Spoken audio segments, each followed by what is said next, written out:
Ya, muchachos, acuérdense que no duden por favor, en pararme. Ya, entonces, la clase anterior yo les conté un poco de aplicaciones de distintos índoles, ¿ya? Ahora les voy a contar un poco cuál es la forma o los mecanismos, digamos, que existen para integrar la información, ¿ya? Porque una cosa es tener los datos, tener sensores, tener todo lo que ustedes sueñen, pero la integración de la información quizás es el desafío más grande hoy en día, ¿ya? Hoy día cualquier persona puede tener un dron, o bueno, cualquier empresa mediana o chica puede comprarse un dron con una cámara, incluso multiespectral, no es una inversión, digamos, que, que va a implicar un riesgo a que la empresa quiebre, porque son 2, 3 millones de pesos, uno se compra un instrumento, ¿no es cierto? O eventualmente lo que ustedes tienen en las plataformas libres, que lo vamos a ver también en el curso bien profundamente, hay mucha información disponible actualmente, ya en satélites que están liberados, datos meteorológicos, etcétera. Y por ende, claro, el desafío no es tanto en tener la información, que era lo que les he contado hasta ahora, como en el fondo tratar de explicarle qué información podíamos obtener. Yo creo que el gran desafío es justamente este punto que parece ser bien sencillo, pero no es tan sencillo, ya es cómo lo integramos. Entonces, la integración de la información, eh,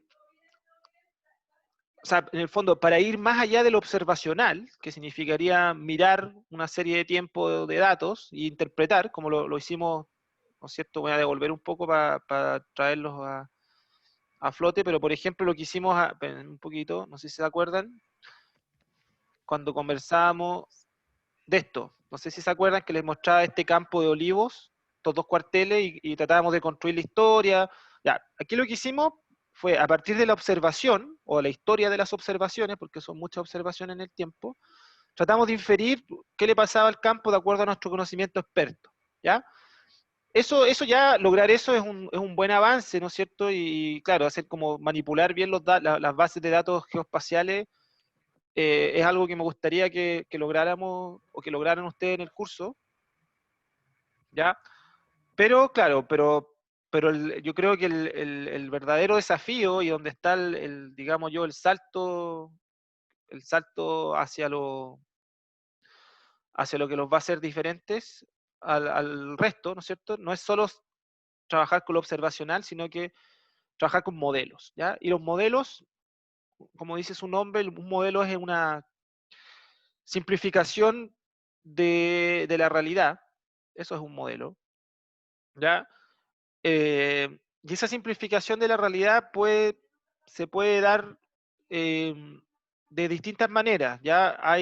Yo diría que bueno, en esta área hay varias maneras, bueno, uno puede revisar la bibliografía, hay varias formas de clasificarlos, pero me atrevería a decir que hay dos grandes familias de modelos, ¿ya? Modelos más bien estadísticos, ¿ya? Modelos de inferencia estadística, como que lo llamo modelo empírico, modelos que se basan en los datos, o sea, usted tiene muchos datos y a partir de esos datos bueno, y de la, o sea, detrás siempre hay un modelo conceptual, ¿ya? Uno tiene que plantear no sé, porque la precipitación se revincula con las plantas, con el crecimiento de las plantas.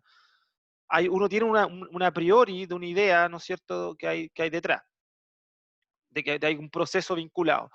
¿Ya? Entonces, en ese modelo, nosotros no sabemos si esa relación entre la precipitación y el crecimiento es lineal, no lineal, no sabemos los mecanismos que hay dentro, simplemente sabemos que hay una relación. ¿Ya? Esos son los modelos que se basan en lo empírico. ¿Por qué? Porque uno, a través de observar millones de veces esa observación en distintas condiciones, logramos reconstruir una matemática, ¿ya? O más bien dicho, una estadística, una probabilidad de encontrar una predicción de un fenómeno en particular, ¿ya? Esto creo que la manera más fácil de ilustrarlo es para que, no sé si me están siguiendo, espero que sí, muchachos, pero mire, cuando usted les va a recordar su clase de física, miren, cuando ustedes tienen esto y yo lo dejo caer, ¿no es cierto? yo puedo calcular y saber exactamente si mido la altura, ¿ya? Miro la altura con que esto cae, ¿ya? Yo, de acuerdo a las leyes de Newton, leyes mecanísticas, que sería el modelo base física, yo puedo saber exactamente cuál es la velocidad con que este objeto está cayendo al pasar, al estar acá abajo, ¿no es cierto? La raíz, porque la energía potencial se transforma en energía cinética y uno resuelve ahí el balance, se despeja las masas y nos quedamos con esta velocidad igual a raíz de 2GH, ¿ya? Y G es la gravedad y H es la altura. Esa relación es una relación mecanística, una relación física, y que existe también para representar la realidad y que se ocupa mucho en estas disciplinas, digamos, de la agronomía 4.0, ¿no? Bueno, tiene distintos nombres, ¿ya? Pero muchas veces esa regla mecanística no la conocemos, ¿ya? Porque no sabemos, hay ciertas relaciones que no tenemos idea, nadie ha hecho una teoría, no hay. Entonces, lo que se hace, si lo llevamos a la misma lógica de esta, es cómo lo harían ustedes, cómo se reconstruye esa ecuación. Simplemente haciendo esto mismo, pero a distintas alturas. Yo aquí, ¿y qué es lo que hago? Tomo el tiempo. ¿Ya? Con el tiempo y la distancia calculo la velocidad. Entonces tomo el tiempo y lo pongo a un h, no sé, pues, de 1, pum. Después un h de 10, un h de 20, de 30, y voy reconstruyendo, ¿no es cierto?, a través de lo empírico, de la observación, la ecuación general que, ¿no es cierto?, que está escrita por Newton. Eso es como una manera sencilla de explicar de en qué se basan estos modelos estadísticos, ¿ya? Que a través de las observaciones, por eso es importante tener un rango importante de observaciones, y eso es lo que nos dan los satélites, mucha información, y los drones, podemos acercarnos a un patrón, ¿no es cierto?, a algo que queramos predecir. Esa es la modelación, ¿cómo se llama? Predictiva. Y vamos a tener una clase mucho más profunda, obviamente, de que esta historia que les estoy contando con esa cosita que caía o no. ¿Ya? Eh, ok, bueno, el otro método de modelo estadístico, que es la geoestadística de interpolación, que también es una disciplina dentro de la estadística, y bueno, acá no lo vamos a ver tanto, pero eh, también es otra manera de hacer estos modelos basados en datos. O sea, uno no puede hacer una geoestadística, uno no podría sacar un mapa, qué sé yo, de la humedad del suelo sin datos. Hay que ir a medir a terreno muchos datos, ¿ya? Y a partir de esos datos se construye la relación estadística, matemática estadística. Los modelos a base física, como ya conocemos las ecuaciones, nosotros podemos inferir procesos midiendo las variables que constituyen la modelación, digamos. O sea, si tú mides la variable que sería el h, nosotros podemos deducir la velocidad. Ya no es necesario medir la velocidad, porque nosotros ya, porque hay una ley que ya nos dice que a partir de la altura vamos a sacar la velocidad. Entonces, lo único que nos concentramos ahí es medir las variables. Bueno, son útiles los modelos físicos para caracterizar todo lo que se puede cerrar en un balance biofísico, ¿no es cierto? Que sería el balance hídrico, en el caso del agua, el balance radiativo también, ¿sí? Pensando en la parte atmósfera, planta. Algunas relaciones fisiológicas, ¿sí? También se pueden determinar con un enfoque mecanístico, claro. Y bueno, la producción se puede determinar de los dos caminos. Y aquí yo le puse como a través de un modelo de base física, pero uno eventualmente podría también calcular la producción con un modelo estadístico. De hecho, nosotros lo hicimos para los olivos, estábamos trabajando en eso. Ok, bueno, y estos modelos pueden ser, abordar distintas escalas, ¿no es cierto? Puede ser una escala, y esto es bien interesante, porque pueden ser escalas locales, o sea, modelos muy, muy como sitio específico, que claro, si uno tiene un campo y maneja un campo, uno puede crear un pequeño modelo y es el modelo que va a ser más ajustado que cualquier otro modelo que haya generado el mejor científico del mundo, porque si uno sabe la metodología y tiene los datos de su campo, no hay nada mejor que un modelo hecho por uno mismo. Hay que saber hacerlo, sí. ¿Ya? Bueno, y modelos que cubren grandes superficies y son extrapolables, digamos, a grandes escalas, y eso, claro, tienen obviamente un requerimiento mucho más complejo de datos y de teoría. Bueno, aquí dentro de los modelos, por ejemplo, más bien espaciales, uno a partir de los sensores, ¿no es cierto?, remotos o de los datos estos últimos que yo les mostraba, que datos continuos de variables en el espacio, uno puede reconstruir o conocer una serie de proxies, ¿ya? O predictores, ¿ya? Que podría estar explicando en este caso el funcionamiento de su sistema. En este caso puede ser, no sé, por el rendimiento, probablemente va a tener o sea, si nosotros ajustamos los rendimientos de este viñedo, un viñedo grande, ¿no es cierto?, con distintos cuarteles, etcétera, con esta información que está aquí, hay mucho de cómo está funcionando el sistema, ¿no es cierto? Aquí tenemos las pendientes, obviamente si hay más pendientes, más difícil de que hayan buenos rendimientos, zonas más planas, hay, tenemos el marco hidrográfico que se puede calcular con sensores remotos, ¿no es cierto? Nos puede decir por dónde se transporta el agua cuando llueve, ¿no es cierto? Y esto obviamente tiene una zona buffer que va a influenciar los suelos, ¿no es cierto? La insolación, que les contaba antes, uno lo puede conocer en detalle. Bueno, esto es una capa auxiliar que uno también podría eventualmente integrar en un modelo, no todos son datos satelitales, uno podría tener un mapa de suelo y usarlo como una capa extra.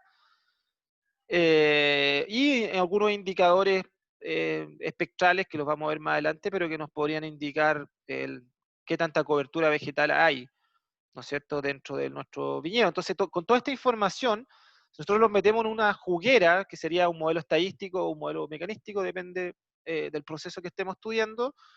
Podemos generar un mapa, ¿no es cierto?, de alguna variable que nos interese predecir. ¿Ya? Estos son modelos de decisión espacial. Bueno, en esta mismo, como una manera más simple que un modelo, ¿no es cierto?, como el de etapa previa al modelo, está la zonificación.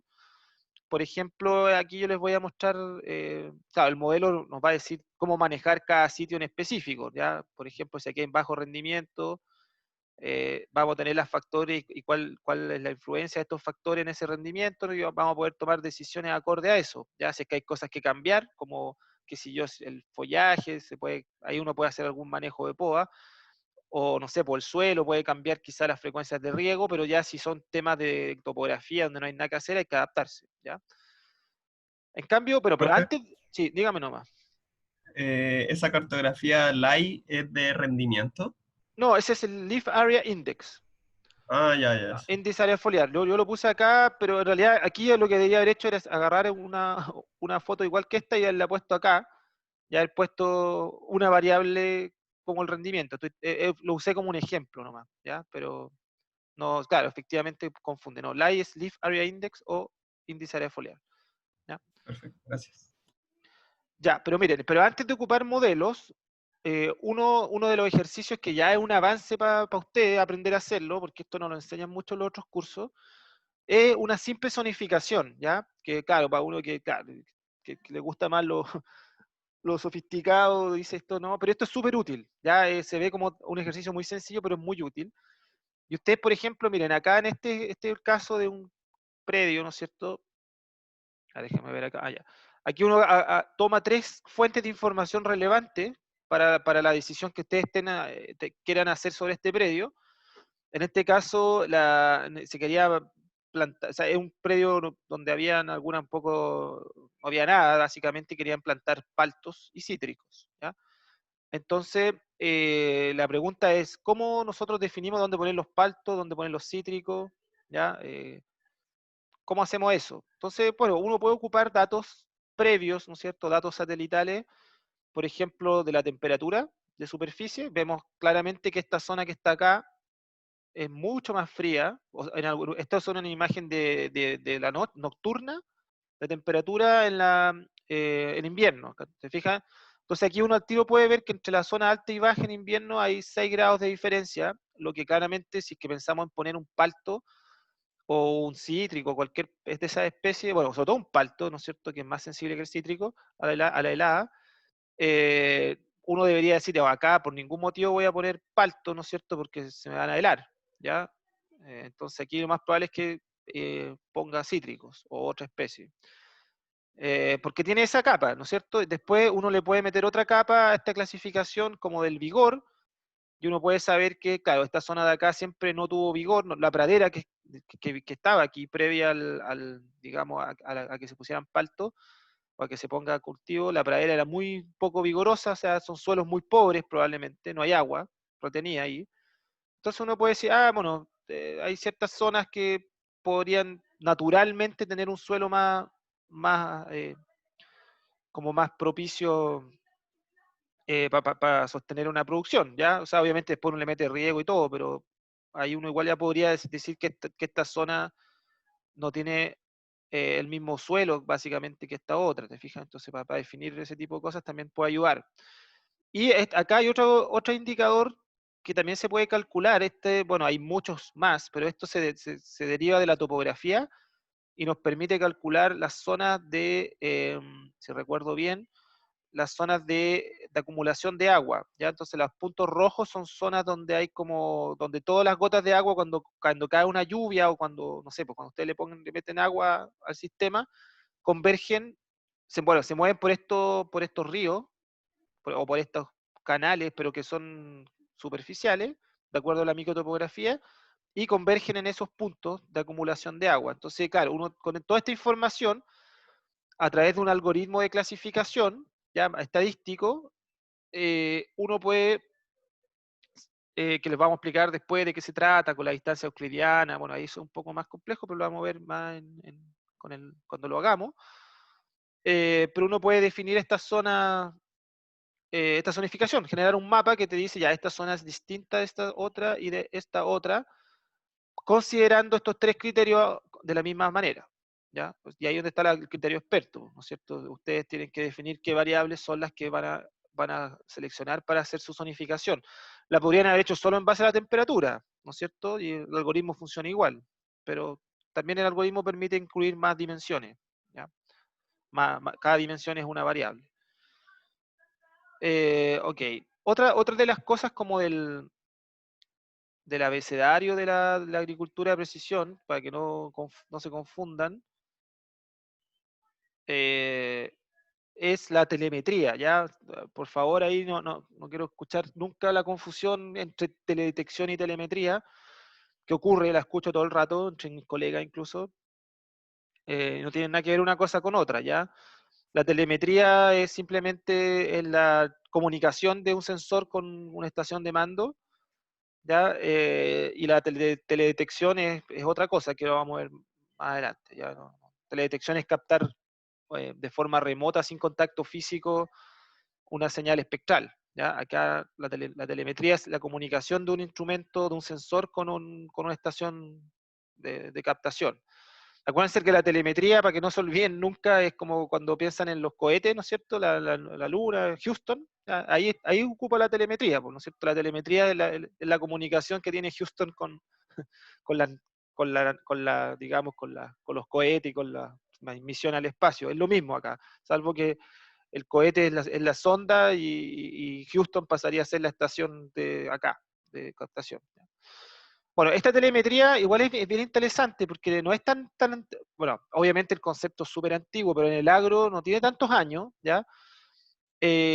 Porque antiguamente las sondas o los sensores que estaban en el campo no tenían telemetría. Uno iba y con un computador, ¿no es cierto?, con una memoria sacaba los datos, cada un mes, cada 2 meses los interpretaba, etcétera. Entonces, esta abre bastantes puertas, esta telemetría, porque lo que hace es que comunica en tiempo real las condiciones de campo, ¿ya? Y permite, bueno, si uno conoce cómo está el agua en el campo, en el suelo, puede desde el celular, ¿no es cierto?, decirle al equipo que riegue. Eso teóricamente y prácticamente se hace, ¿ya? Uno puede manipular su campo desde el celular hoy en día.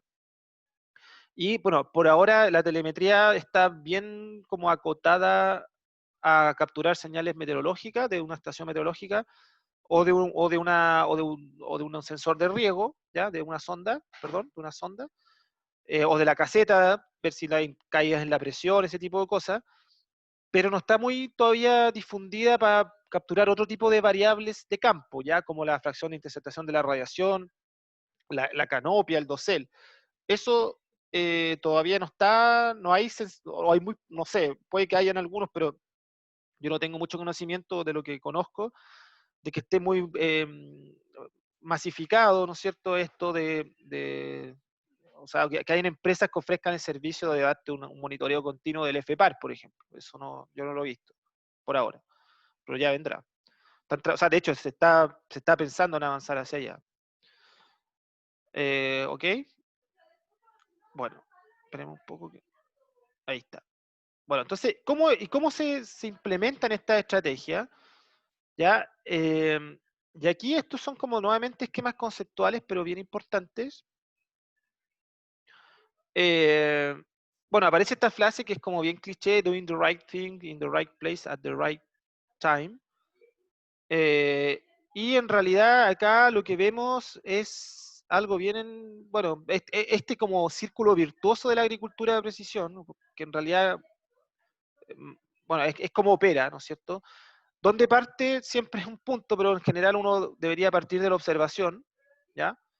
Uno observa un fenómeno, en este caso un mapa de rendimiento, uno complementa esa observación con datos que podrían estar explicando el fenómeno, en este caso el rendimiento, ¿ya? Y aquí está, bueno, todo lo que se puede hacer con sensores, ¿no es cierto? Con sensores remotos, con sensores de suelo, con mapeo, con muestreos de terreno, con GPS, obviamente todo georreferenciado, eso es clave, todo tiene que tener una coordenada, todo esto que está acá, porque si ustedes hacen una muestra compuesta de esto, no van a ver la variabilidad, pues, o sea, no tiene ningún sentido matar la variabilidad espacial con una muestra compuesta, ¿ya? La gracia es que todas estas capas sean mapas, ¿ya? O sean mapeables, más bien dicho.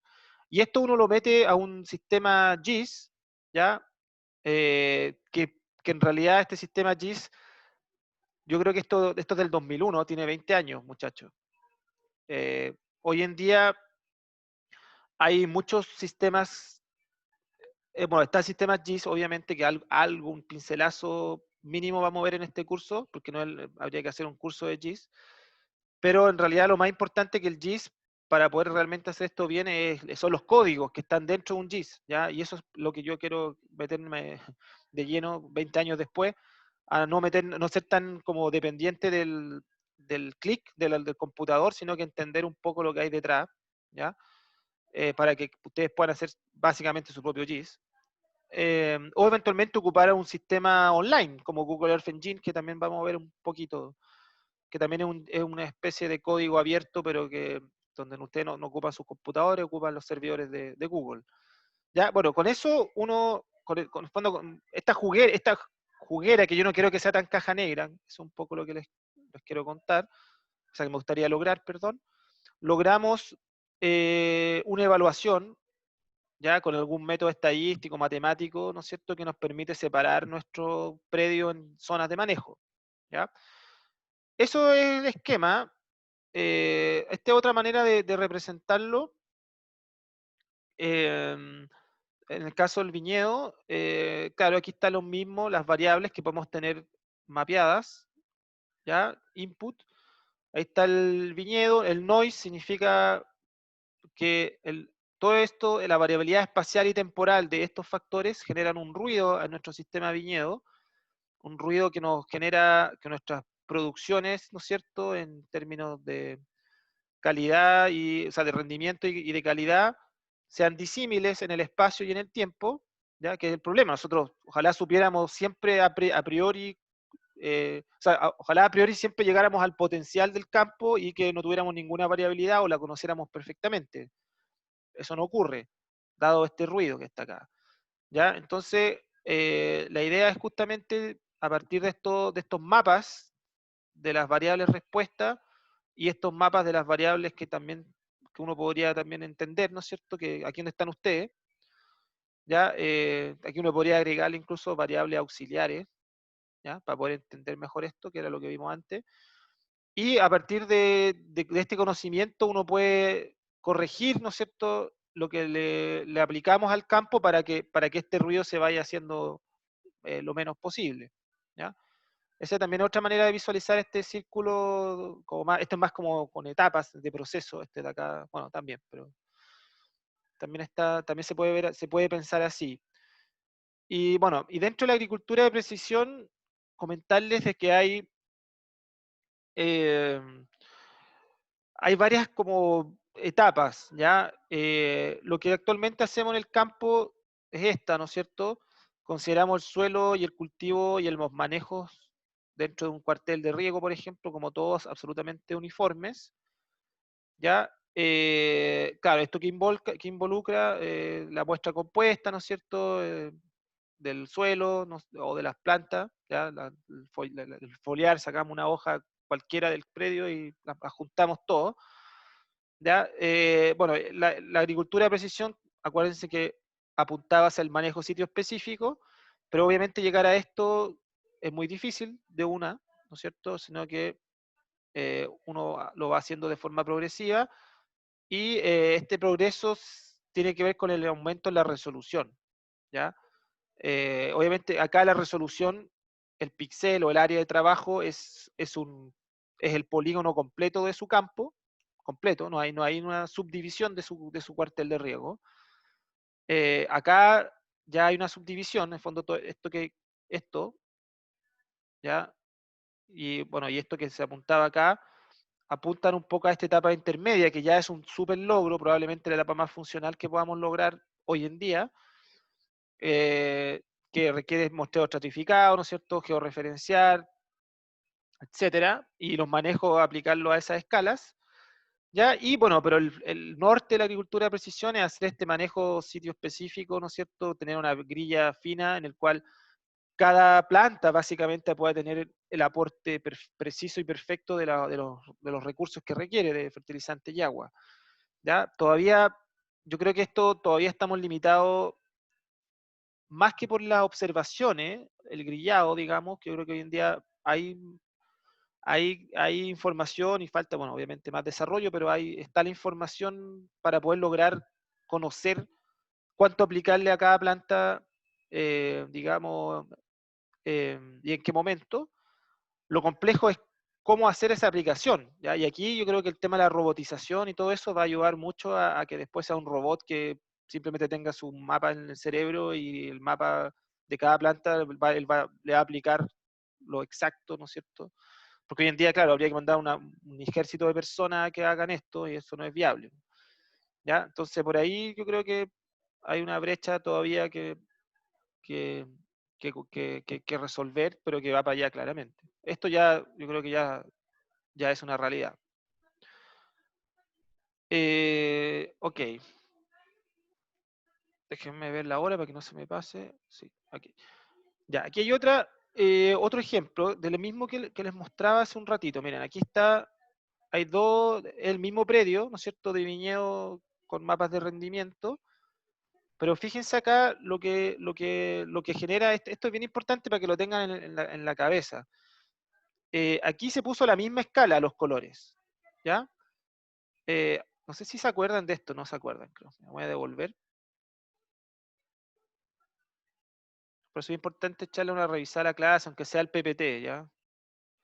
Siempre antes de otra clase. Pero bueno, aquí está.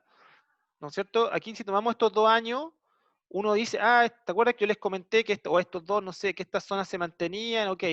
Pero en estricto rigor, acá uno no puede comparar. ¿Ya? ¿Por qué? Porque las escalas son distintas, fíjense.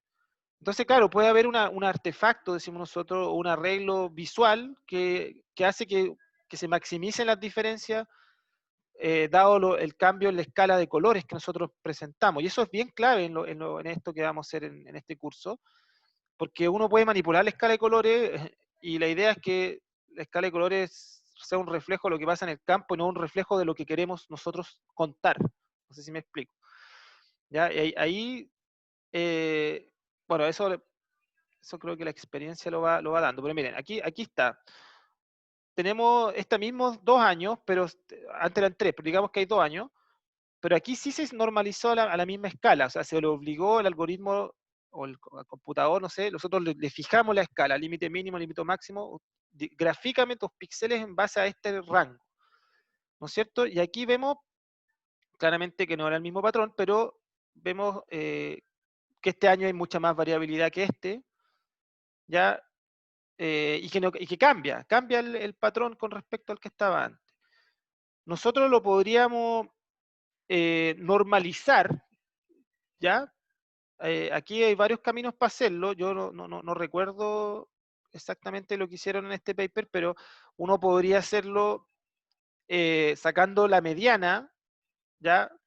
De todos los píxeles que están aquí adentro, porque aquí cada punto tiene un valor. Si ustedes sacan la mediana de todos esos valores, de esa población, que es una distribución de datos, les va a dar un valor estándar, que podría ser la mediana de estos dos puntos, de estos dos mapas al mismo tiempo. ¿Cuál es la mediana de estos dos mapas? Como tienen la misma escala. Pero bueno, pensemos que es solo la mediana del propio mapa, ¿ya? Y después ustedes calculan cuál es la distancia del píxel con respecto a la mediana, o la proporción. Hay varias maneras de normalizar, ¿ya? Pero podría ser la distancia, o podría ser ¿cómo se llama? O sea, agarrar el valor bruto y dividirlo por la mediana, puede ser, ¿ya? Y les va a dar un valor normalizado. Entonces, ahí ese valor permite maximizar las diferencias porque está corregido con respecto a la propia variabilidad interna que tiene la imagen. Y ahí uno puede ver que lo que yo dije antes no era correcto. Lo primero que les dije, que este tenía más variabilidad que este, ¿ya? Era un poco para que se den cuenta a partir de... Uno intuitivamente, nuestro ojo nos diría que este tiene más variabilidad que este, pero si normalizamos, ¿ya? Vemos que este al final tiene menos variabilidad, ¿ya? De acuerdo a sus datos normalizados, que este, ¿ya? Y eso es lo interesante cuando uno juega con estas distribuciones, y no hay que, en el fondo, la lección acá es que no hay que fijarse o quedarse con la imagen visual que ayuda a interpretar el cerebro, son atractivas esto, ¿ya? Estos mapas, pero lo más importante son los números que constituyen estos mapas y la matemática que apliquemos para limpiar digamos, estos resultados que nos están dando los mapas. Ya, después se puede sumar las dos zonas normalizadas y claro, y ahí tenemos un mapa que permite después, con algún método manual o automático, separar las zonas acá.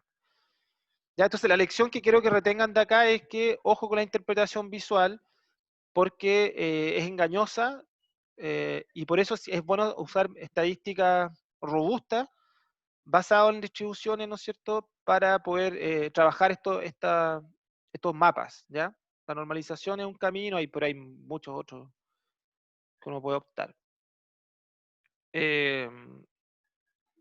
Ya, ¿qué más les quería contar? Como a las 3, yo creo que hagamos una pausa, o sea, tratar de terminar esta sección. Muchachos, si tienen preguntas, vayan diciendo nomás. Ok. Determinación para zonas de manejo de sitio específico. Ya esto es otro trabajo que uno puede hacer. Esto es un pivot, ¿no es cierto? Así se ve de arriba de un dron o un satélite.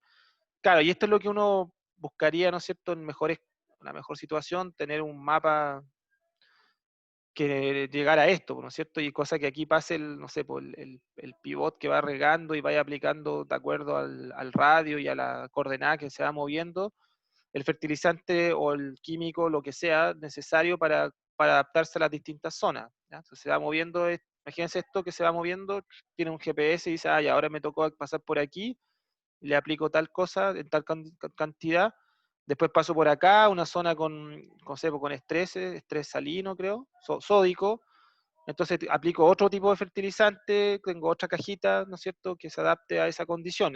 Eso es el manejo de sitio específico, y como les digo, la automatización de las máquinas que permiten hacerlo es el desafío. Quizá para un pivote central no es tan complicado, pero en un huerto hilerado de frutal y cosas así todavía falta.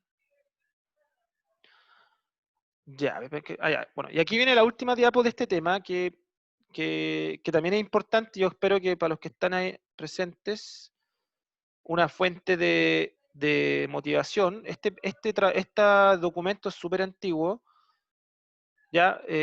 Pero, o sea, súper antiguo, tiene 12 años, un poco para darle, eh, para decirle que esto hace rato se está pensando, avanza lento todo, pero igual ha avanzado. Y este documento, que es bien interesante, muestra como, este sí es el círculo virtuoso de la agricultura de precisión. Todo tiene que ser georreferenciado, ¿ya? Eso es importante. Acá está lo que les hablaba, recolección de datos, procesamiento, análisis, aplicación de insumos. Ahí está como bueno, uno lo podría llegar a cuatro grandes ejes, ¿ya? Partamos por este, que, que se da a través de productores y asesores, en la aplicación de insumos, que sería todo este círculo de generar maquinaria, básicamente, que se llama aplicación de tecnología de dosis variable. Maquinaria y productos que se puedan aplicar a partir de esta tecnología, que es básicamente la aplicación de dosis variables, lo que les estoy contando, chicos, espérenme, que es lo que permite, imagínate un pivote central con un sensor que permite aplicar lo justo que necesita ese celda. ¿Ya? Eso es tecnología de dosis variable. ¿Ya? Y aquí hay todo un desarrollo de maquinaria y de una agroindustria, digamos, dedicada a esto, ya que hay países como Argentina u otros están muy, muy avanzados en eso, nosotros no. ¿Ya? Pero bueno, eh, hoy en día se habla incluso de tener drones que apliquen químicos, etcétera. Después, siguiendo el círculo virtuoso, está toda una área de recolección de datos, de monitoreo, básicamente, ¿ya? Todo lo que es monitorizar o monitorear el campo a partir de datos remotos, también se puede dar por asesores y empresas especializadas en AP, que también hay espacio para los spin-off o para el desarrollo de la innovación, digamos, ¿ya? Por si a muchos de ustedes les interesa ese tema, el uso de imágenes satelitales, drones, etcétera. Generar mapas, básicamente, zonificaciones puede ser un producto bastante bueno a esta escala, ¿ya?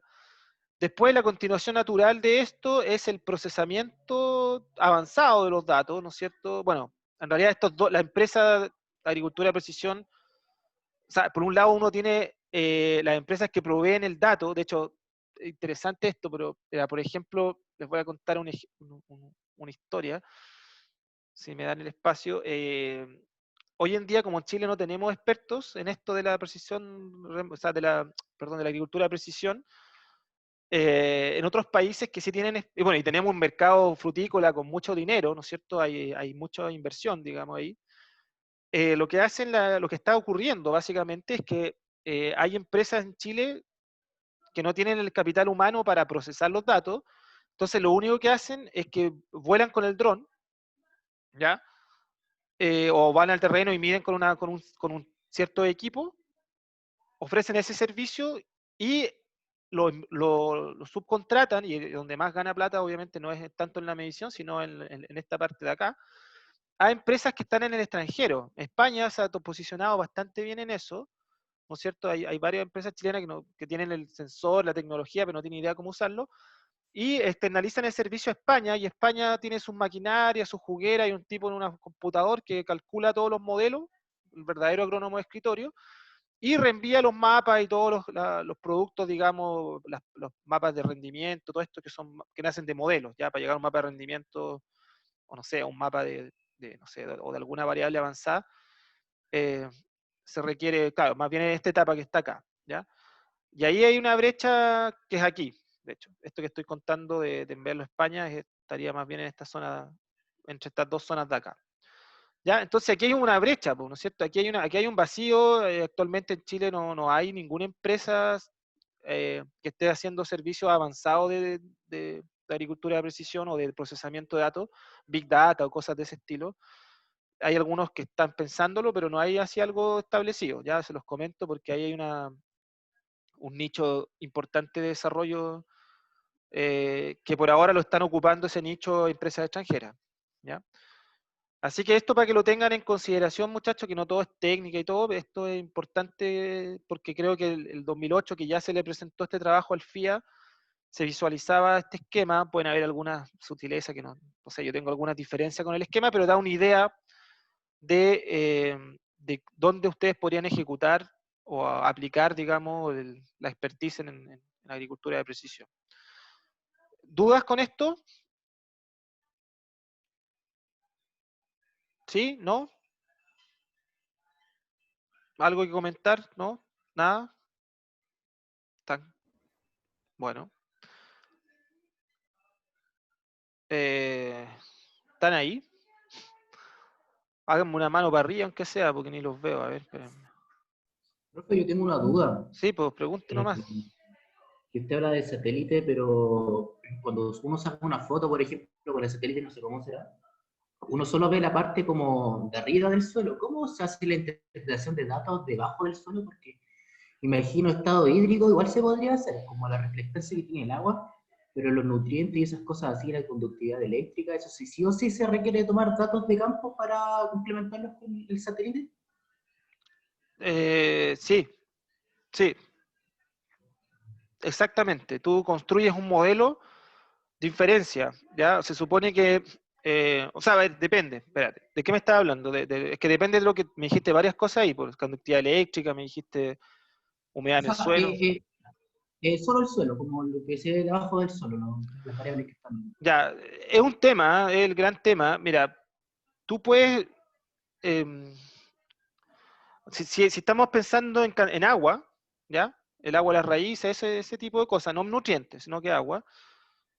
em, el follaje y su funcionamiento, o sea, el follaje en términos estructurales, pero también en su funcionamiento, estoy hablando de los estomas, los intercambios de calor que tiene la planta con el suelo y con la atmósfera, en cierta manera te permiten inferir la condición del suelo. ¿Ya? O sea, si una planta está, obviamente si no han habido lluvia en 6 meses, como es el caso de Chile, y una planta está transpirando, o sea, está fría, significa que el suelo tiene agua. ¿Ya? Eso es una realidad y hay satélites que pueden medir la temperatura de la superficie y estimar con ello la evapotranspiración real. ¿Ya? Los nutrientes más delicados, los nutrientes efectivamente uno podría inferir cómo se están moviendo dentro de la hoja, o sea, si hay más nitrógeno, menos nitrógeno, podría modificar la cantidad de clorofila y ese tipo de cosas. Bueno, lo vamos a ver ahora en todo caso. ¿Eh? Eh, pero eh, pero en general, si tú quieres construir un modelo, tiene que ser, tienes que tomar datos de campo, sí, pues, son necesarios. ¿Ya? Pero ahora Ya. el tema es que no es necesario tomar miles de datos de campo. Si tú los tomas, la gracia de un buen modelo es que si tú lo construyes una vez y el modelo es robusto y funciona, después lo aplicas nomás, ¿no es cierto? Y después tú transformas el dato satelital a la variable que quieres predecir. Pero primero hay que construir el modelo, para construirlo hay que calibrarlo. ¿Ya? Y para calibrarlo necesita ir a terreno y medir. Los modelos estadísticos estamos hablando. No sé si te respondí Sí, profe. algo. Gracias. Ya. Bueno, vamos a seguir avanzando. En 10 minutos vamos a hacer una pausa. Porque hay que avanzar en la materia. Esperemos un poquito. ¿Dónde estamos? Esperemos un poco. Compartir pantalla. Ahí. Ya. ¿Ven ahí? ¿Sí? Ya. Entonces, acuerden a las 3 parar. Ya, entonces, dentro de esta introducción grande que les hice, les hablé harto de la percepción remota y creo que es como que este curso le da más énfasis a eso que a la maquinaria, claramente, ¿no es cierto? Porque en realidad no tengo mucho, la maquinaria uno puede explicar la teoría, pero si uno no tiene las máquinas tampoco puede hacer mucho. En cambio, la percepción remota sí vamos a tener los datos para poder hacer cosas. ¿Ya? Ya, el tema es que, ya, ¿qué es la percepción remota, ¿no es cierto? También se conoce en español, de hecho la palabra se llama teledetección, ya, en inglés es remote sensing, como el paper que les envié. Y es una ciencia aplicada que se basa en la adquisición de información de un objeto o fenómeno sin realizar contacto físico con dicho objeto. Eso es, ¿ya? Nosotros estamos, de hecho estamos ahora, ustedes ahora, bueno, ahora no sé si tanto, pero si me están viendo, sí, pero en general, cuando uno, imagínense en una sala de clase, cuando me estaban viendo en la sala de clase, eh, ustedes están haciendo percepción remota, porque están interpretando, digamos, lo que me ocurre, o lo que estoy, digamos, o como, no sé, como luzco, ya en base a sus ojos. Y sus ojos son sensores, que sale de acá, que tienen un procesador que es su cerebro, ¿no es cierto? Y que interpretan una señal sin tocarla, ¿ya? Yo, por ejemplo, bueno, en la misma pantalla yo estoy recibiendo la emisión de energía de la fuente de radiación, en este caso la pantalla, tal cual, estamos igual que el señor ahí, ¿ya? Pero nosotros no estamos tocando la pantalla, estamos recibiendo la energía. Entonces, ¿cómo funciona, cómo opera todo eso? Se basa básicamente en las leyes de radiación, ¿ya? Y aquí hay una larga historia, es complejo, yo igual les cuento varias cosas porque son importantes, pero claro, les doy como una pequeña reseña al final, porque esto es un mundo, ¿no es cierto? Hay que hacer un curso de radiación, electromagnetismo, pero algunas ideas tienen que quedar con lo que les voy a contar. Entonces, la radiación que nosotros conocemos es la luz, ¿no es cierto?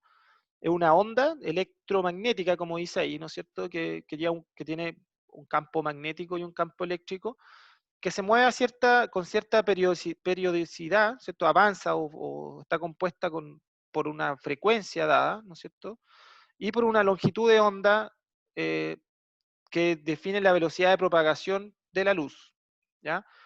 Entonces, si ustedes revisan qué es la velocidad de la luz o qué contiene, ¿no es cierto? Se puede definir por la frecuencia y por la longitud de onda, ¿ya? O sea, no es tan, porque acuérdense que esto de hecho es una constante, que es este valor que está acá, ¿ya? Entonces, lo que hace que la luz sea distinta, un tipo de luz con otra, son las variaciones entre la frecuencia y la longitud de onda, porque siempre va a ser el mismo valor, o más o menos, bueno, en el vacío es constante, digamos, en la Tierra es un poco menos, pero uno asume de que es relativamente constante porque se va perdiendo energía en el camino, digamos, pero lo importante es que son estos dos magnitudes las que van variando, ¿ya? La longitud de onda, o sea, ondas más chicas, y la frecuencia, pues si la onda es más, bueno, y de hecho, si la onda es más chica, es una relación inversa, ¿ya?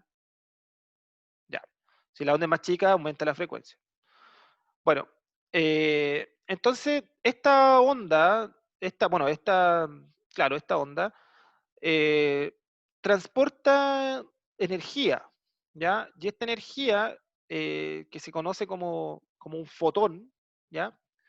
Y tiene unas unidades de energía, como sale ahí, joules, se definen por una constante de este señor Planck. Esto no es tan antigua, estamos hablando de comienzos del siglo XX, por ahí, no estamos hablando de Newton, estamos hablando de muchos, muchos años después, ¿ya? Bueno, por una constante de Planck, que viene dado en esas unidades, ¿ya? Y en el cual se multiplica por la velocidad de la luz y se divide por la longitud de onda, ¿ya? Bueno, esto uno lo puede transformar, o sea, se puede pensar que, bueno, 1 sobre la longitud de onda, como les decía antes, en la relación inversa, podía, podía llevarse, o sea, es cosa de acá, pues nosotros si despejamos el C para un lado, o sea, el B, perdón, o el pasa este B para acá abajo, ¿ya? Y nos queda esta relación de H por B, ¿ya? Y H sería la constante de Planck por la frecuencia. Entonces, uno puede referirse a la energía que transporta un fotón, ya sea en términos de su frecuencia o en términos de su longitud de onda, ¿ya? Asumiendo que aquí hay dos constantes en juego. Acá hay una. En general, en percepción remota y en todo lo que vemos nosotros, nos referimos más bien a longitudes de onda, no tanto a frecuencia, ¿ya? La gente que trabaja en frecuencias son las ondas de radar y otro tipo de ondas que no las vamos a ver mucho acá, no se ocupan todavía mucho en la agricultura. Quizás en el futuro, pero todavía no tanto. Ya, entonces, esta energía de un fotón, ya que se llama cuánto a todo esto, eh, en realidad, cuando miramos, eh, no es, o sea, cuando miramos esta onda en detalle, ¿no es cierto? Y la energía que transporta en joules, vemos que, bueno, el experimento de Newton, por ahí hace como un par de siglos, logró descifrar, ¿no es cierto? O probar, demostrar que, no lo tengo acá, la otra, bueno, no importa. Como les dije en el material suplementario que les voy a subir, la clase, ahí explico más en detalle eso por si les interesa. Pero ese experimento de Newton lo que hace es descomponer la luz, ¿no? O sea, permite explicar por qué este cristal, que sería el prisma, no es el que causa que los colores, que la luz se descomponga, ¿no es cierto?, o que los colores sean distintos, sino que la luz en su esencia, en su naturaleza, está constituida por colores distintos, ¿ya? Y eso es bien importante porque estos colores al final, más que digamos que sean colores, lo interesante es que cada color representa una longitud de onda en específico que transporta energía, ¿ya?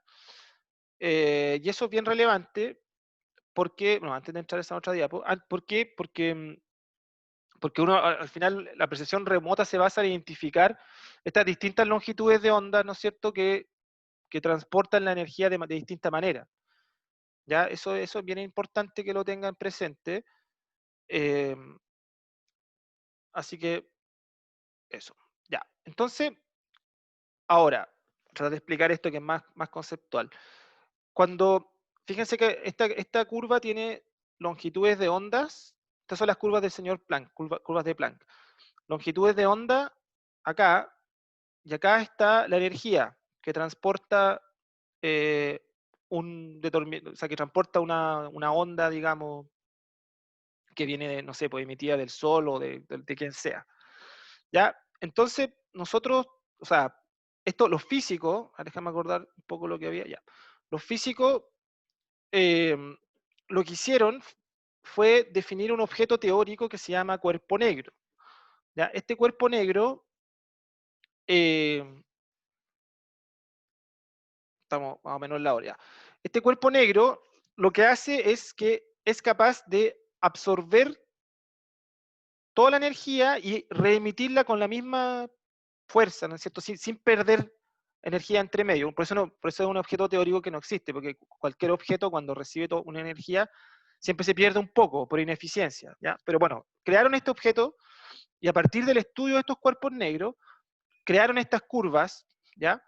Que nos permiten definir cuál es la temperatura dada, o sea, no, perdón, dicho de otra manera, cuál es la longitud de onda que se explica, ¿no es cierto?, por una temperatura dada. Entonces, por ejemplo, el Sol, que tiene más o menos 5500 Kelvin, que está acá, esa curva roja, el Sol, bueno, obviamente el cuerpo negro, el objeto que tiene la temperatura del Sol, pero un cuerpo negro, o sea, teórico, ¿ya? Emitiría su máxima peak de energía cercano a los 500 nanómetros, ¿ya? Y la mayoría de la energía que ese cuerpo que tiene esa temperatura contiene, se emite en este rango espectral, que está acá, ¿ya? Y así para todas las temperaturas de los objetos. Y esto es bien relevante porque nosotros en la Tierra dependemos básicamente del Sol, ¿ya? Y ustedes ya pueden inferir de que por qué la mayoría de la luz que vemos y que está circulando alrededor nuestro, está en este espectro, entre los 400 y los 1000, no sé, 800 micrómetros, que esto es lo que se conoce como luz visible. Porque el Sol tiene esa temperatura, ¿ya? Si tuviéramos otro Sol, como existe en el espacio, con más o menos temperatura, de hecho, si tuviéramos un Sol con menos temperatura, no veríamos la luz, no veríamos la luz visible, digamos. De hecho, no veríamos la mayoría de la luz que se estaría irradiando en ese planeta, ¿ya? Porque nosotros como seres humanos, con nuestros ojos, que fueron adaptados a este Sol, vemos hasta aquí nomás, ¿ya? Entonces, si viviéramos en este planeta, veríamos este Sol, veríamos este pedazo de la luz nomás, ¿ya? Bueno, eso es el tema de las curvas. Entonces, cada objeto, de acuerdo a su temperatura, va a tener un espectro, una longitud de onda dada en el cual emite su energía, ¿ya? Si nosotros calculamos, porque estas curvas son curvas, ¿no es cierto? Pero uno puede calcular una función, o sea, esto es tiene una forma matemática, ¿ya? Y esa forma matemática es esta que está acá, que es la ley de radiación de Planck, en el cual la, la radianza espectral, que sería esto, en el fondo la cantidad de energía que ocurre aquí, ¿no es cierto? Y que es lo que miden los sensores miden radianza al final, ¿ya? no miden colores, miden radianza. ¿Y qué es la radianza? Esto es la radianza, ¿ya? La radianza depende de la longitud de onda y de la temperatura del objeto, y depende de estas dos constantes de Planck, velocidad de la luz, constante del señor Boltzmann, ¿ya? Que es K, que está acá, y de la temperatura. O sea, bueno, si ustedes se fijan, se ve complicado, pero en realidad hay solo dos variables. La longitud de onda, ahí, y la temperatura. Bueno, y ahí también ahí está la longitud de onda, ¿ya? Que está en ese factor X. El resto son puras constantes. Entonces, si nosotros queremos saber la energía en cada punto de esta curva, y que depende de la temperatura del objeto, y que es lo que observan los sensores, se llama radianza, ¿no es cierto? Viene definida por esta ecuación. Díganme, hay una duda por ahí, ¿no? Ya, ya. Entonces, si nosotros después, voy a terminar con estas tres leyes y después vamos a hacer la pausa. Si nosotros después integramos, porque al final aquí estamos sacando, lo que les estoy contando es cuál es la energía, ¿ya? Que contiene este objeto para esta longitud de onda dada, la radianza, ¿ya?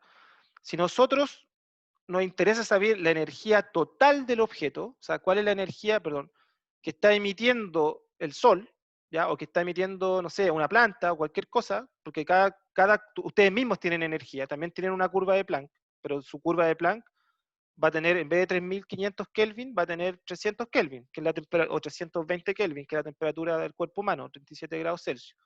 Y también tiene la misma forma, ¿ya? Entonces, si ustedes quieren saber la energía total que emite un cuerpo, de acuerdo a su temperatura, se aplica esta misma ecuación, pero se integra todo el área bajo la curva, básicamente, ¿ya? Y la resolución de esa ecuación matemática nos genera esto que se llama imitancia, y que es que por eso es una integral de la radiancia de acuerdo a la longitud de onda.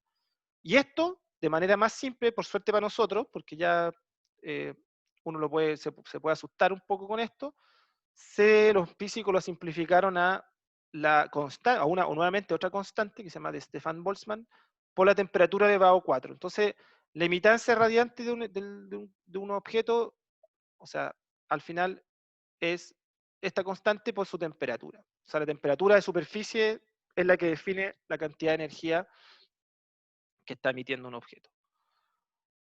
Ok, y ahí esta última que la voy a explicar antes de irnos a la pausa. Si uno ahora quiere calcular exactamente este punto de aquí, el valor más alto, ¿ya?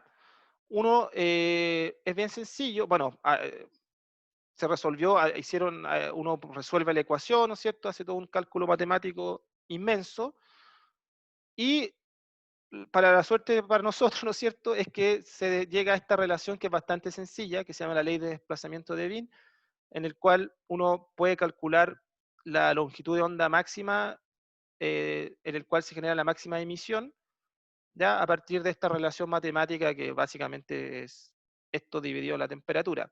O sea, si uno conoce la temperatura del cuerpo o del objeto que estamos estudiando, por ejemplo, no sé, un incendio forestal, uno puede saber exactamente cuál longitud de onda es la que va a maximizar su señal de energía.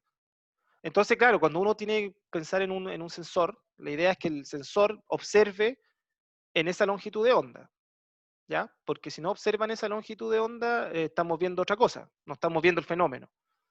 Entonces, es bien importante esta relación de la temperatura con la longitud de onda, y aquí está, bueno, esto de acá, esto que yo les contaba, que si agarrábamos ese máximo, S con S, bueno, acá está graficado, ¿ya? De otra manera sí, está al revés, ¿ya? Pero aquí está la longitud de onda máxima, y aquí está lo que les digo, lo que les estaba comentando. Por ejemplo, las plantas que están a 310 Kelvin, su máxima emisión va a estar en torno a los 10 micrómetros, que representa el infrarrojo térmico, de hecho. ¿Ya? En cambio, si tenemos un objeto más cálido, ¿no es cierto?, se va a mover acá, no sé, pues va a ir moviendo para acá, y el Sol está en este espectro que está acá, porque es la luz visible. ya aquí. Ya, esto, yo sé que, bueno, aquí está un poco lo que les conté, a ver. Ya, déjenme estas 2 diapos y de ahí vamos a parar un minuto. Este es lo que les decía, este es el cuerpo negro teórico y esta es la curva real de radiación del Sol, radiación extraterrestre, o sea, la que ocurre fuera de la atmósfera, y uno ve que el Sol en realidad es casi un cuerpo negro, ¿ya? O sea, casi todo lo que absorbe lo reemite, pero no es exactamente un cuerpo negro, pero ahí se puede ver. Y aquí está un poco lo que les estoy comentando, que es qué pasa con los distintos objetos. Bueno, si se fijan, la Tierra está su máximo peak a los 9,66, que es el infrarrojo térmico, y los otros objetos, no sé, un incendio o algo así, tiene su máximo peak en esta longitud de onda y nosotros vemos un pedacito nomás, ¿ya? Rojo, de hecho. Y la luz visible nos entrega todo eso que vemos ahí, ¿no es cierto? Bueno, y esto es la radiación, digamos, la radiación extraterrestre, pero eso no importa. Ok, hasta aquí vamos a parar ahora, una pequeña pausa para que no se me mueran. No sé si hay alguna duda. Reanudar grabación. Ya, entonces, habiendo hecho ese pequeño paso bien breve por las leyes que definen qué es lo que es la radianza, básicamente, eh, que la radianza es la medición de la energía radiativa, ¿no? Que es la que, digamos, tienen los sensores. Recordar algunas cosas. Ya, y este paso lo voy a mencionar simplemente para que lo piensen, porque en realidad también da para mucho más. No voy a alargarme mucho más de las cosas que quiero comentar, pero tiene que ver con esto. Bueno, aquí está el espectro electromagnético, con las distintas longitudes de onda. Aquí está el termal, que sería lo que les comentaba, que tiene que ver con el espectro de emisión de las cosas que están en la superficie de la Tierra, en torno a los 300 Kelvin. ¿Ya? Y bueno, y hay energía que es ionizante, ¿ya? Y otra que no es ionizante, ¿ya? En general, en percepción remota, nosotros nos referimos a la energía no ionizante, porque la ionizante es la que genera, de hecho, la ultravioleta está en el límite, problemas, ¿no es cierto? Rompe enlaces, etcétera. Pero claro, en la medicina sí se ocupan energías ionizantes y también los principios físicos también aplican para este tipo de energía. Lo que pasa es que nosotros no lo ocupamos tanto en la agricultura. Aunque igual hay algunas investigaciones con rayos gamma y rayos X para ver lo que pasa bajo el suelo, pero bueno, no, eh, eso va más allá de los alcances de este curso. Ya, ¿qué cosa les quería contar? ¿Puse la grabación? Sí. Ya, toda la materia está compuesta por átomo y molécula, ¿no es cierto? En una composición única. Ya, esto es lo que les quería contar. Imagínense, este modelo que se llama modelo atómico, que está acá, ¿ya? El modelo atómico de Bohr, así se llama, pero bueno, no importa cómo se llame, lo que nos representa una manera sencilla, ¿no es cierto?, a partir de la simplificación del átomo de hidrógeno. Voy a quizás mostrar esta figura que es más intuitiva que la anterior, de ahí me voy a devolver a la otra. ¿No es cierto? Que básicamente cuando un átomo, que en este caso se ocupa el de hidrógeno para explicarlo, recibe la radiación, ¿ya? El fotón, la energía del fotón,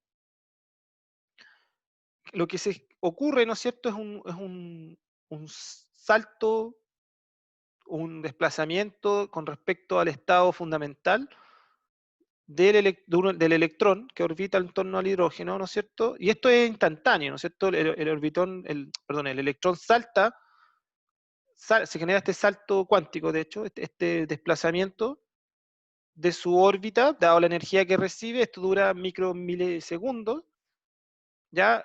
Y el electrón, al volver a su estado original, libera energía, ¿ya? Que sería esto que está acá. Entonces, el delta de energía, del E1 menos E2, corresponde a la energía que irradia un fotón, ¿ya? Ese es como en esencia lo que ocurre, ¿no es cierto?, cuando la radiación interactúa con la materia. Nosotros, si están al revés estas diapos, discúlpenme, pero bueno, que era la otra primero y después. Nosotros aquí está el mismo fenómeno, cuando este fenómeno de que el electrón que sale de su zona de confort, por decirlo así, ¿ya?, de su estado base, eh, es lo que se conoce como excitación de los electrones de valencia.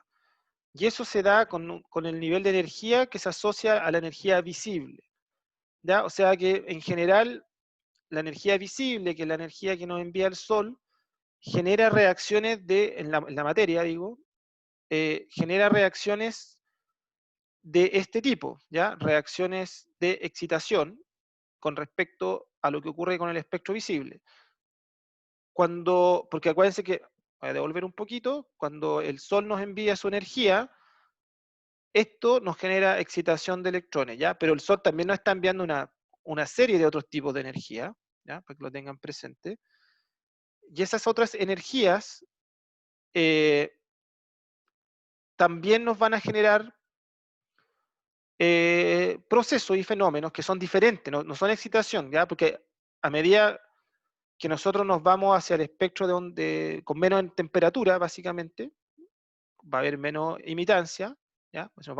O menos radianza, si nos vamos para acá, hay menos energía dando vuelta, a medida que aumentamos la longitud de onda. Y como hay menos energía, no hay suficiente fuerza o energía para poder hacer este salto de electrones y esta excitación del electrón. ¿Ya? En ese caso se genera fenómenos de vibración molecular o vibración de los enlaces, ¿ya? Que básicamente aquí vibran los enlaces, si no vibra la molécula completa. Y y cuando ya nos vamos más lejos, ¿no es cierto?, se pueden generar también fenómenos de rotación de moléculas, etc. Entonces, esto es bien importante que lo tengan en mente, porque el tipo de luz que reciben los cultivos, ¿no es cierto?, no va a generar las mismas reacciones en las moléculas y por ende la huella espectral, o bueno, la energía que nosotros vamos a medir de una planta, ¿no es cierto?, va a depender mucho de esto, ¿ya? Y no va a ser lo mismo mirar el espectro infrarrojo que el visible, porque no van a generar las mismas reacciones a nivel molecular, ¿ya? Eso, que es lo que quiero que retengan de esta diapo. Cuando bajamos vamos a longitud de onda más pequeña, ultravioleta, rayo X, aquí estas son reacciones ionizantes, ¿no es cierto?, que pueden, por un lado, hacer que el electrón se salga y por ende uno genera radicales libres, de hecho, eso es lo que genera los ultravioletas. Se generan átomos que quedan sin sus electrones, inestables, por eso es dañino también digamos, para los cuerpos, para los seres vivos. Y para qué hablar de los rayos X y rayos gamma, ¿no es cierto?, que se pueden, incluso desintegrar átomos y ese tipo de cosas, ¿ya? Ya. Ok. Después de esta muy, pero muy breve, cada vez más breve, cada año la hago más breve esta parte, porque le voy sacando diapos para no matarlos, pero que creo que es lo mínimo para que entiendan la base de lo que hay detrás de la luz y cómo interactúa con la materia. Llevémoslo a nuestro sistema, ¿no es cierto?, a nuestro cultivo, ¿ya? Toda esta historia que les estoy contando, tratemos de aplicarla a nuestro cultivo, ¿ya? Entonces, a modo de resumen, ¿qué podemos decir de nuestro cultivo? Que por un lado, ¿qué podemos decir? A ver, podemos decir varias cosas. Yo quizás me concentraría, primero, desde el lado de la emisión.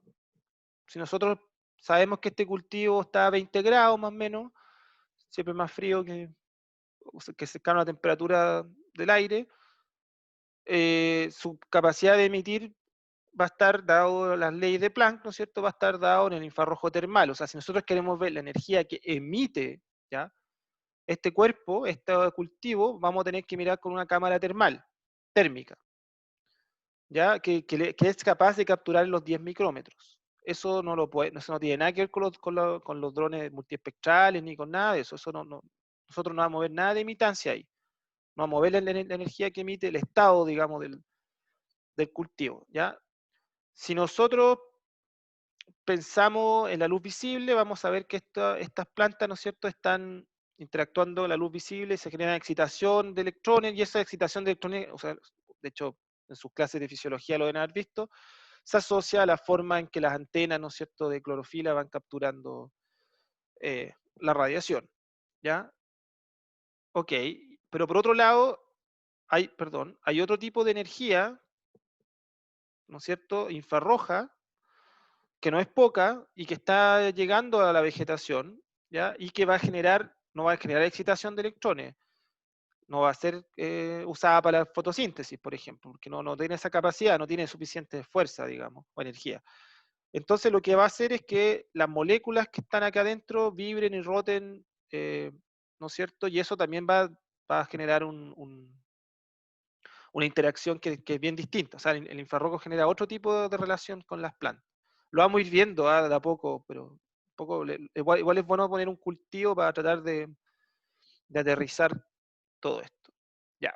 Y aquí está lo que decía su compañero, porque yo hasta ahora lo que le estaba explicando era la naturaleza de esto, que es la energía irradiada, en este caso desde el sol, ¿ya? Pero insisto, esto también uno podría calcular esta energía que irradia una planta de acuerdo a su temperatura, la naturaleza de lo que hay aquí adentro.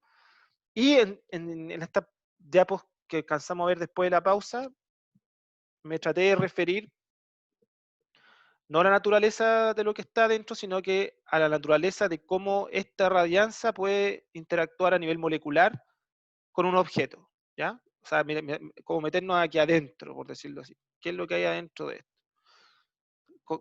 Y rescatando algunas cosas como de la excitación y la rotación de las moléculas, que son cosas importantes que tienen que tener en mente. Ya, pero dicho eso, ahora entramos en lo que se conoce como el balance de radiación. Entonces aquí nosotros sabemos que esta energía incidente que vimos que está mayoritariamente compuesta por la luz visible, ya, pero que también tenía luz infrarroja y tenía, bueno, luz en todo el espectro, pero mayoritariamente en el visible. Cuando interactúa con tu cultivo que está acá, o bueno, en este caso es una superficie de agua, pero bueno, puede ser un cultivo también, hay una parte que se refleja, que no es absorbido, ¿ya? Y una parte que se transmite y una que se absorbe. ¿Ya? Lo que se absorbe es lo que en cierta forma, en el visible por lo menos, permite hacer en gran parte fotosíntesis. En el cultivo, ¿no es cierto? Lo que se transmite es la que va atravesando las capas inferiores del cultivo hasta llegar al suelo, ¿ya? Y lo que se refleja es lo que se devuelve a la atmósfera y es lo que capturan los sensores remotos, satelitales y drones, ¿ya? Multiespectrales. Pero fíjense que es un balance, y eso es bien importante, porque uno a partir de, si uno conoce lo que entra y lo que sale, en cierta forma puede inferir lo que pasa aquí adentro, resolviendo este balance. Y eso es lo que, en ese principio básico de balance de energía se basa digamos, el uso de datos de reflectividad para estudiar el vigor o lo que queramos estudiar. Ya, pero aquí uno puede pensar, perdón, de que hay magnitudes, ¿ya? No, perdón, que estas magnitudes, si uno, mira, perdón, si uno agarra este balance que está aquí y lo divide por la energía incidente, ¿ya? Nos queda energía incidente dividido en energía incidente igual a 1, y agarramos los tres términos de reflectividad, absorbancia y transmitancia y lo dividimos por la energía incidente.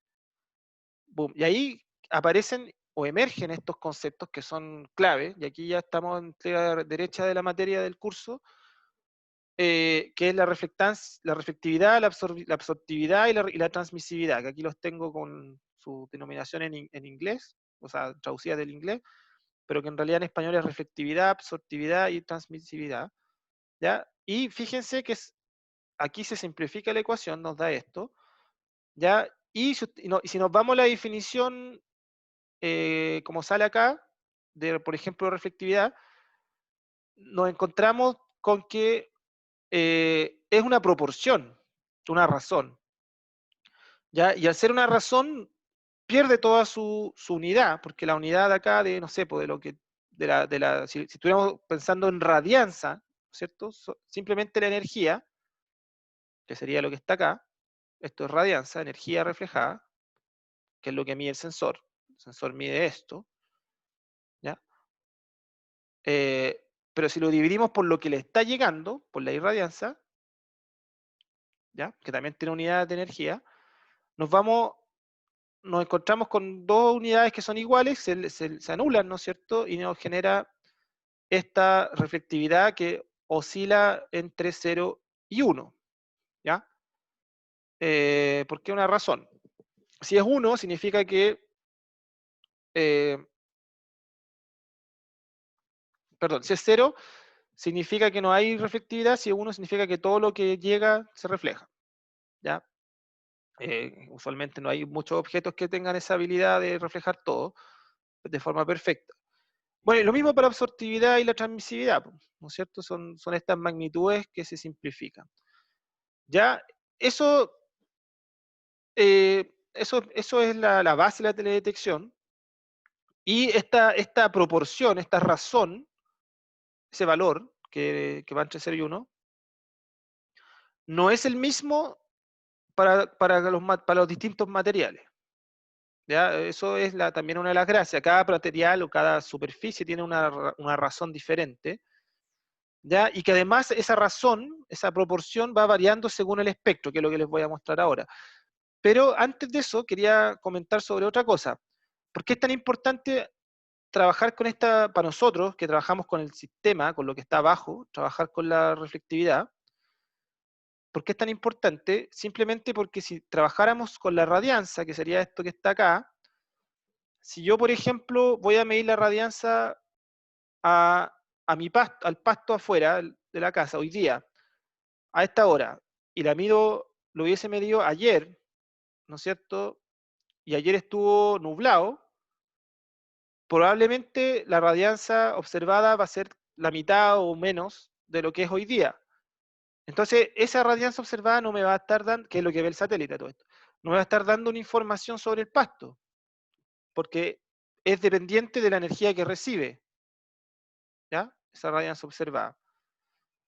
En cambio, si yo la normalizo con la radiación que le está llegando, sí nos va a dar una información de la capacidad que tiene ese pasto de reflejar, ¿ya? Y eso es lo que se conoce como reflectividad, ¿ya? Y probablemente la reflectividad entre el día de ayer, que estaba nublado, y el día de hoy, que no está nublado, va a ser la misma, ¿ya? Porque se mantiene la proporción de energía que refleja con respecto a la que le llega. ¿Todos entendieron eso? Porque si no, es el momento de aclarar las dudas. ¿No? ¿Sí? Ya, entonces nadie confunde radianza con reflectividad. Perfecto. Ya, lo que les estaba contando era que era esto. Esta relación de longitudes de onda, además, es variable según el espectro electromagnético, que es esto que está acá. ¿Ya? Entonces aquí, pucha, ¿de dónde me sacó eso, profe? Miren, están las longitudes de onda, ¿ya? Aquí están las tres magnitudes, los tres componentes del balance radiativo, la reflectividad, la absortividad, la transmitancia, y los distintos dominios espectrales, lo visible, el infrarrojo de onda media, ¿ya? Short wave infrared, para que no se olviden, ¿ya? Que no es lo mismo que el near infrared. Ok, y la proporción entre 0 y 1, porque esto no puede, es una proporción. Y, esperen un poco, entiendo que en el otro eje está la transmitancia entre 0 y 1, claro, son inversos, ¿no es cierto? Y la absorbancia es lo que queda al medio. Entonces, si nosotros pensamos en este balance, ¿no es cierto? Y lo vamos resolviendo longitud de onda, longitud de onda a longitud de onda, va a ir cambiando la proporción de reflectividad, ¿no es cierto?, de absorbancia y transmitancia según la longitud de onda que estemos viendo. Y esto es súper interesante porque aquí es donde uno realmente le da uso a esto, porque generalmente los sensores remotos lo que nos permiten hacer es mirar al mismo tiempo, digamos, diferentes sectores o bandas o colores, ¿ya?, del espectro electromagnético, algunos colores que conocemos, como el rojo, el verde, el azul, pero algunos colores que no somos capaces de ver, como el infrarrojo de onda media, de onda cercana, ¿ya? Y esa información de distintos espectros es la que nos va a dar eh, el fundamento para entender lo que le está ocurriendo a la planta. En este caso, esto es una planta, ¿ya? Para los que trabajamos en percepción remota, unas plantas, para nosotros estos son las plantas. Que suene ridículo desde la física o biofísica, esto es una planta. ¿Ya? Es una curva que tiene esta forma y es típica de las plantas. ¿Por qué tiene esa forma? Porque tiene el máximo peak de emisión perdón, me estaba viendo lo que venía después, en la luz verde, ¿ya? Aquí. Por ende, fíjense que en el espectro visible nosotros las plantas las vamos a ver verde, ya lo habíamos hablado, pero lo estoy reforzando, y tiene su máxima emisión o reflexión de energía, no emisión, perdón, reflexión o reflectividad, en el infrarrojo cercano, ¿ya? O sea, si nosotros tuviéramos la habilidad de mirar con este sensor del infrarrojo cercano, las plantas las veríamos infrarrojas, no las veríamos verdes. ¿Ya? Y tiene estas caídas que son muy típicas de las plantas y que tienen que ver con el agua que está contenida en las plantas, el agua de las vacuolas, no el agua que transpiran. ¿Ya? Entonces, y aquí donde se pone entretenido, porque ¿para qué el profe me explicó esto de la rotación y vibración? ¿Ya? Porque la energía que llega acá no es capaz de hacer excitación de electrones, ¿ya? Y el agua en particular, la molécula de agua, tiene una capacidad de resonar o de vibrar muy singular, igual que todas las moléculas, a una frecuencia dada de longitud de onda. O sea, dicho de otra forma, cuando estas longitudes de onda, estas de acá, aquí, aquí, acá, con esa frecuencia, con esa longitud de onda en específico, interactúan con la molécula de agua va a vibrar y rotar absorbiendo la energía de esa longitud de onda y por ende aumentando la absorbancia y disminuyendo la reflectividad. ¿Ya? Entonces, ahí uno se podría preguntar, chuta, entonces uno puede estudiar el agua de las plantas. Sí, puede estudiar el agua que está metida en las vacuolas, el agua estructural, pero no el agua que se está moviendo, porque el agua que está moviendo responde a un balance termodinámico gobernado por la apertura estomática y intercambios de calor. Eso es otra historia. ¿Ya? Pero uno podría tener una idea, o sea, podría detectar una planta muy estresada, ¿no es cierto?, que ya perdió su turgor, de una planta no estresada usando esta información, ¿ya? Pero no podría detectar una planta que le falta agua porque no tuvo un riego de una que está al lado que lo regaron ayer. Eso es imposible con esto. ¿Ya? Ok. ¿Dudas? ¿Quedó claro esto? Tienen que asimilarlo, dicen algunos. Ya, aquí, este es el mismo espectro, ¿no es cierto? Es un poco para que se hagan una idea que nosotros estamos acostumbrados a trabajar con la luz PAR o esta luz, fotosíntetica active radiation, que es la luz que está acá, como que siempre claro, es la que más gobierna, digamos, la fotosíntesis y los procesos de las plantas, pero hay mucha otra luz que todo este pedazo de acá que no usamos y que tiene mucha información sobre las plantas, como el estado del agua que les contaba. Ya, entonces, fíjense, aquí está la luz que y descompuesta en estos colores principales, luz visible. Una parte se refleja cuando penetra la superficie, ¿no es cierto? Bueno, parte de esa energía que se absorbe se evacúa como calor, ¿ya? Y una parte importante también se transmite hacia las hojas que están más abajo. ¿Ya? ¿Qué más importante aquí? Ah, sí, y acá también aparece esto de chlorophyll fluorescence, que también es relevante porque también el aparato fotosintético, cuando opera, ¿no es cierto?, captura la luz, también reemite energía, va como la forma de fluorescencia, y se da un espectro bien específico. Eso lo vamos a ver más adelante, por ahora no lo voy a hacer mención porque es como bien específico a ese proceso fisiológico en particular. Ya. Entonces, avanzando con lo que estaba contando, sabemos que esta luz que reacciona con las plantas, por un lado se refleja, se absorbe, se transmite, y claro, quizá aquí lo más importante, porque aquí podemos hablar harto de esto, pero lo más importante que deben retener es que esta reflexión, esta reflectividad, ¿no es cierto? Que claro, que aquí se ve súper esquemática y súper sencilla de entender. En realidad, la realidad es que se da una cosa entre estas dos, ¿ya? O sea, hay una reflexión directa, que se conoce como reflexión especular, como un espejo, ¿ya? De hecho, el espejo genera esto, y las plantas también, una capa cerosa de una planta puede favorecer una reflexión especular, pero en realidad la rugosidad de la planta, que siempre hay, ya sea porque tenga tricomas, pelo, lo que sea, o por su natural arquitectura, digamos, va a generar una dispersión que, claro, si es que la dispersión es como perfecta, ¿ya? Se conoce como esta superficie como lambertiana, de Lambert, ¿ya? Y en ese caso, todos los rayos tienen la misma, o sea, el rayo grande se descompone en la misma cantidad de rayos en las mismas direcciones, ¿ya? Son todos por igual. En general, la superficie, las plantas o los cultivos tienden a tener un comportamiento más, que se asemeja un poco más a este que a este, pero oscila entre los dos, ¿ya? Va a depender del ángulo y del tipo de la hora del día también, ¿no es cierto? Si es que estamos mirando frente al sol, acá o no, eso también influye. ¿Qué cosa es importante también acá?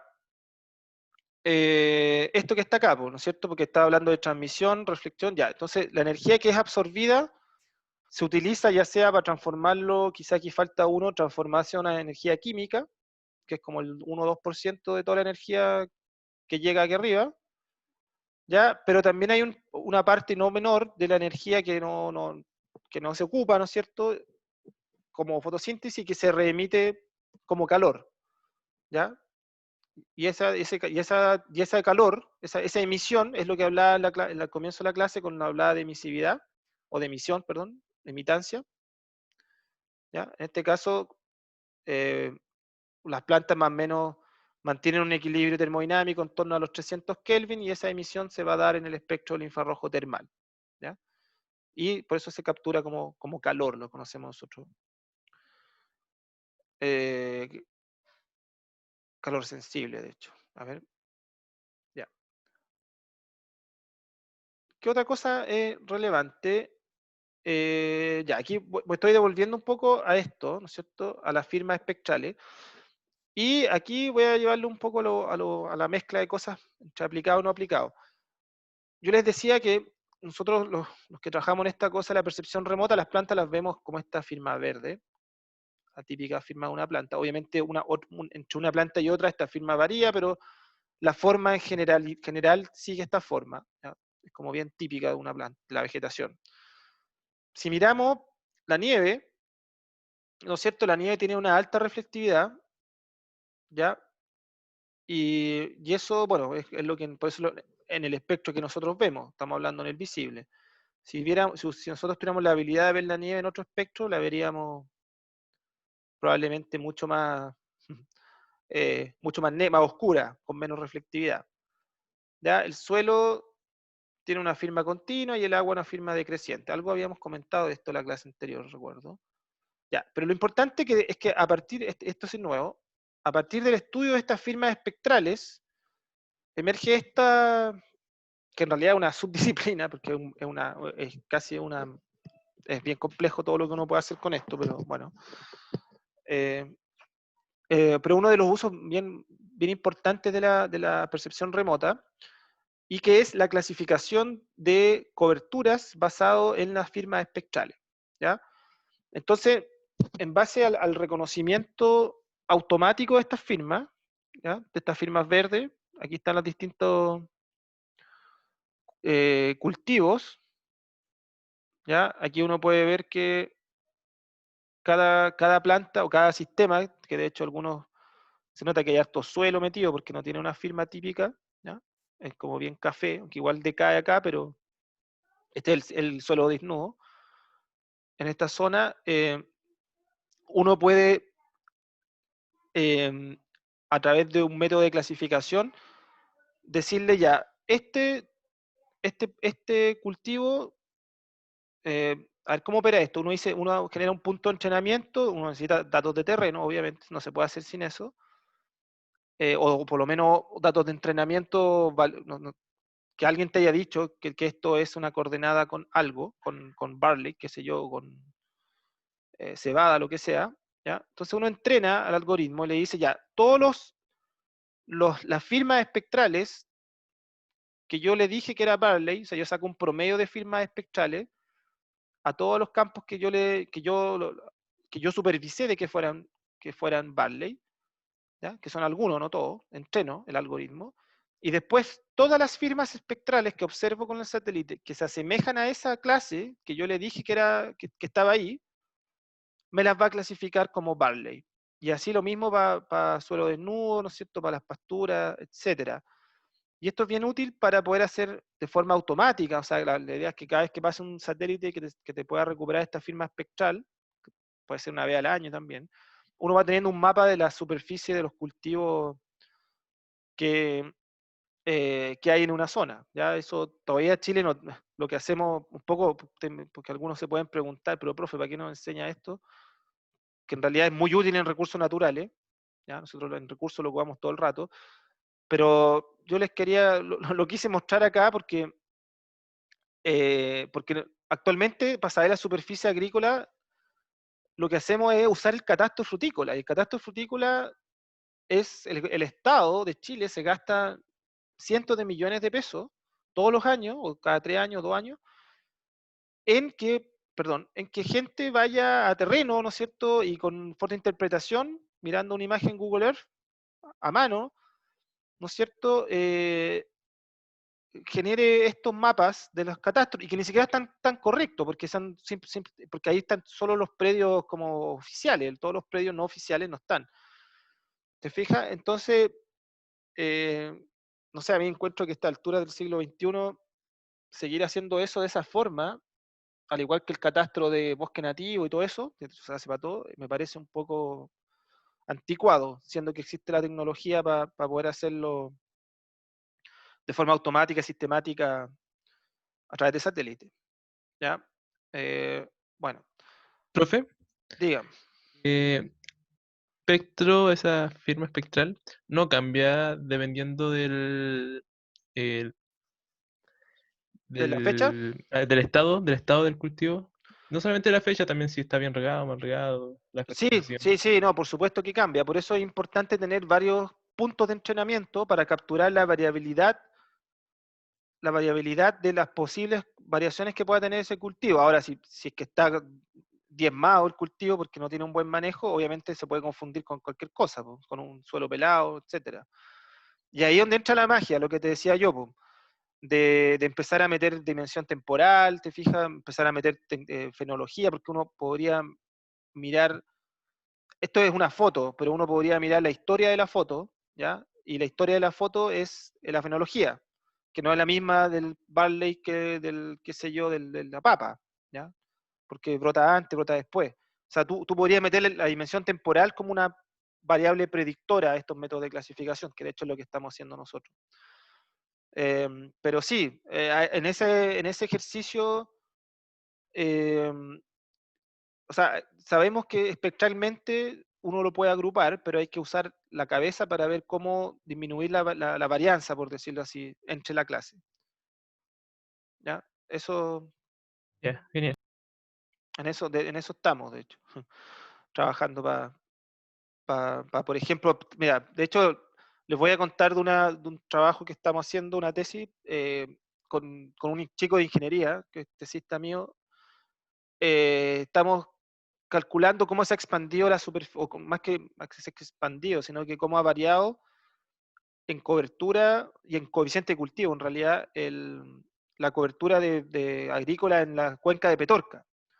¿Ya? Porque queremos saber cómo se han expandido los cultivos y cómo esos cultivos se han expandido en verdor o en consumo de agua. ¿Ya? Y aquí estamos ocupando este tipo de métodos para poder definir dónde están los paltos, diferenciarlos, qué sé yo, de un limonero o de una vegetación nativa.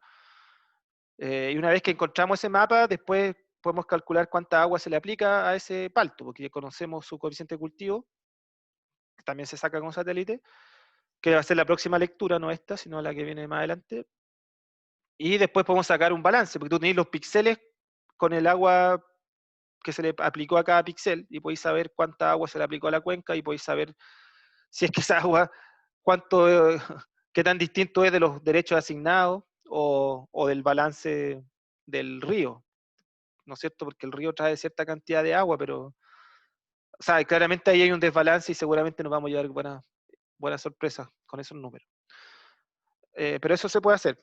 Ya hay pero eso ya es bien avanzado, pero se puede, a partir de estos métodos. Ya.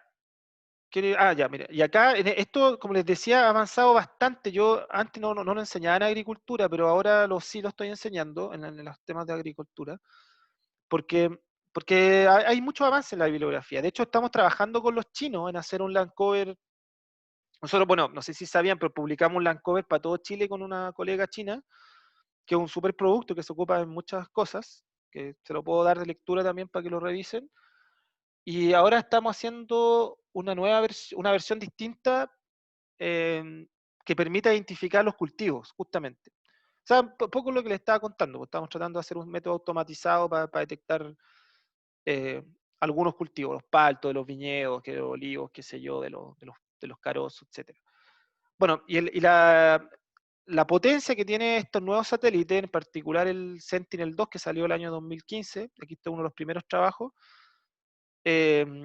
una porque tiene píxeles ya de 10 metros, más fino, pero lo otro es que tiene logra ver más pedazos del espectro electromagnético, ¿ya? Que otros satélites.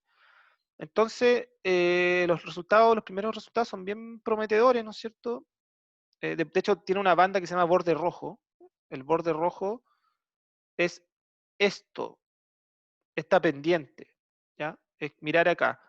Y es bien relevante porque esa pendiente te permite, o sea, esa información te permite saber la pendiente de esta curva, de este pedazo de la curva, que al final nos dice dónde está la clorofila, dónde está la reflectividad del infrarrojo que te da que viene por la estructura de la planta. Entonces, es una información que no estaba en otros satélites, que ahora está, que se llama Red Edge 1. De hecho, hay 3 bandas de Red Edge. Ese pedazo de la curva se descompone en 3, perdón, acá, 1, 2, 1, 2 y 3, creo, claro, 2 y 3. Y esa información es muy útil para discriminar este tipo de cultivos. O sea, aquí, por lo menos en este trabajo, lograron separar estos son cultivos hortícolas, ¿ya? Y lograron con bastante buenos resultados hacer mapas que diferencien estos cultivos, ¿ya? Así que sí, efectivamente hay bastante avance en este tema, y creo que es bien relevante conocer la superficie agrícola efectiva y no la potencial para todo un país de forma sistemática. Cuando me refiero a sistemática, significa aplicar el mismo ojo, el mismo satélite, cada 2 años, ya con el mismo algoritmo, con el mismo método. Entonces, por mucho que hayan errores de clasificación en el método, como es el mismo ojo, el error se mantiene en el tiempo, ¿ya? Que no es lo mismo que que el gran problema de estos métodos manuales, que va una persona que, que tiene una percepción de las cosas, y después va 10 años después otra persona con otro método, con su percepción, y esos son los mapas que tenemos, ¿ya? Lo mismo para los mapas de suelo, bueno, casi todos los mapas en Chile se hacen de forma al ojímetro, literalmente. Ya. Deme un segundo que no quiero. Sí, todavía me queda un poquito más. Déjeme ver hasta dónde podemos llegar hoy día. Yo creo que hasta aquí está bien. Ya, otro de los usos, y aquí ya estamos entrando en materia. A ver, por acá yo le hablé de satélite. Mire, fíjense que esta es la firma espectral que dicen los libros, teórica, y un satélite como Sentinel, que tiene todas estas bandas, aquí, bueno, no sé cuántas son aquí, como 3, 6, como 10 bandas, por eso se llama multiespectral, permite ver la firma espectral, valga la redundancia, de esta forma. Ya no es que se vea así perfecta como continua, sino que la ve así, pues, porque tiene 10 pedazos nomás, ¿ya? Aunque igual es harta información. Pero, porque piense que cada una de estas bandas es un mapa, ¿ya? Y un mapa de, no sé, de 60 por 60 kilómetros, o más, 180 kilómetros, bueno, depende, no me acuerdo exactamente cuánto tenía el Sentinel, pero es grande, ¿ya? Entonces, cada uno de estos es un mapa, ¿no es cierto? Y acá estamos viendo, esto que se muestra acá es el promedio de todas las superficies de qué sé yo, de zanahoria, de todos los píxeles de zanahoria dentro del mapa, ¿ya? Pero en estricto rigor nosotros tenemos la firma para cada píxel. Ya, pero existen otras técnicas que son más locales, obviamente, pero que son bastante interesantes, pensando en un sensor proximal, acuérdense, sensor proximal, el que ve de cerca, como la espectroscopía, ¿no es cierto?, que genera firmas continuas, porque la espectroscopía, el espectroradiómetro, este instrumento, lo que hace es que mira cada un nanómetro, te saca una medición, ¿ya? Es como tener, en este caso tendría 2100 bandas, o 2100 colores separados. Eso es lo que hace la espectroscopía, ¿ya? Y eso es bien fino porque puede detectar algunas micro variaciones en la firma espectral, ¿ya? Y aquí esto es un ejemplo, por ejemplo, para detectar cercospora. Esto es como más llevado a la parte sanitaria, que también allá se está expandiendo mucho, digamos, esta área. El monitoreo, digamos, con sensores remotos en el área de sanidad. Y uno puede detectar, ¿no es cierto?, micro variaciones en la firma espectral, ¿no es cierto?, con respecto a la firma de una planta sana, ¿no es cierto? La firma espectral se modifica de distintas maneras. Fíjense acá, no sé, por el mildiu, modifica más, aumenta la reflectividad en el espectro visible y incluso en el infrarrojo. Después en el infrarrojo medio la mantiene más o menos igual, ¿ya? Entonces es una firma bien particular el efecto que genera el mildiu, que es como una capa blanca, blanquecina, que se deposita sobre las hojas de las viñas, y tiene sentido que aumente toda la reflectividad. Se fijan, en cambio hay otras enfermedades como la cercospora, otros, que no generan esos cambios, pues generan cambios mucho más localizados. Acá en este caso, fíjense, la cercospora, lo que más cambia es el tema del agua de las plantas, acá, donde se le da o sea, afecta claramente, te seca, ¿ya? Todo el infrarrojo medio, y afecta aquí a la fotosíntesis directamente porque aumenta la reflectividad, por ende disminuye la energía absorbida. Pero no así en este espectro del azul, ni tampoco en el infrarrojo, ¿se fijan? Entonces, bueno, ahí uno puede entender y mirar estas firmas y poder pensar que esta información sí va a ser útil al final para hacer mapas de los distintos, o un monitoreo más completo, ¿no es cierto?, de distintas enfermedades. ¿Me entendieron esta parte? ¿Me siguieron? ¿Sí? ¿No? Ya. Uno que diga que sí, aunque sea. Ya, y aquí vamos a continuar con esto. Claro, lo que les comentaba de las clorofilas, ahí está el espectro de las clorofilas, cómo absorben, ¿no es cierto? Y claro, esto se da acá en el azul y en el rojo, y particularmente en este espectro de acá, del naranjo-rojo, es donde más se concentran la actividad de las clorofilas, ¿no es cierto? Aquí. Y bueno, eso explica lo que hablábamos, ¿cierto? De por qué las firmas decaían acá. Bueno, eso ya lo hemos hablado, creo. Ok, ya, y esto es lo último que quiero cerrar hoy día, para dejarlo pensando. Esto es un corte transversal de una hoja, ¿ya?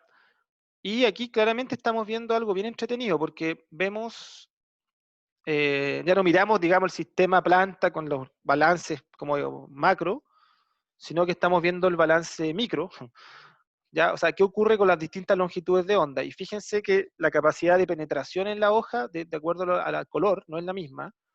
El rojo y el azul quedan, bueno, atraviesan bastante bien esta primera capa del epidermis, y queda mayormente retenida en el mesófilo, en el parénquima empalizado, donde están los cloroplastos, ¿no es cierto? Y donde la energía que contienen estos rayos de luz es retenida y usada para la fotosíntesis. ¿Ya? Después, el verde, que tiene una longitud de onda corta, ¿ya? Es bien energético. En general, y esto es otro concepto que no los mencioné, ahora se los voy a mencionar. El verde, fíjense, que no tiene una capacidad de penetración muy grande. En general hay una relación inversa entre el tamaño de la longitud de onda y la capacidad de penetrar un material.